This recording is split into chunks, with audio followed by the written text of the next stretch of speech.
ወይ የኔ ቆንጆ ልጅ ቀስ በሉ እንጂ መመስገብገብ ነው። ተረጋጉ። ዞር በዛ ጋር ተጥሻለሁ። ሂጂ ቁጭ በይ። የወደደ ይኖራል፣ ያልወደደ ሊሄድ ይችላል። ልጅ ነይ እንሂድ፣ ወደ ቡታጀራ እንሂድ። ወዴት? ወደ ቡታጀራ። እሷ ቀቅላት ብላ ቤቱ ነይ። ምን ማለት ነው? ነይ ትንሱ። ልጅ ከድካም ነው የመጣችው እኮ። ሲጀመር አትሄድም እሷ። ምን ማለት ነው? አያስፈልግም። ነይ ነይ ነይ ተነሺ። ባል ከሚስት መነጠል ልክ ነው እንዴ? ታዲያ ምን እናድርግ? ከዚህ በላይ ምን ማለት እንዴ?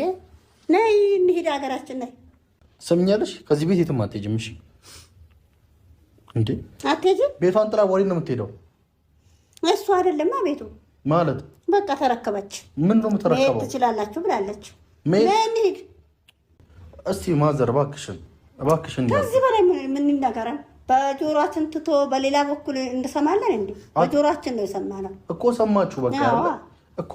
ቤቷ አይደለም ተባለች። ከዚህ በላይ አለ እንዴ? ቤቷ አይደለም ብትባይም ቤቷ ነው እንዴ? ዳብላ አትቀመጥም። በቃ ዳብላ አትቀመጥም ማለት ተዳብላ አትቀመጥም። ከተዳብላ ማለት እሷ እኮ እናቴ እኮ ናት። በቃ ይቅርባት።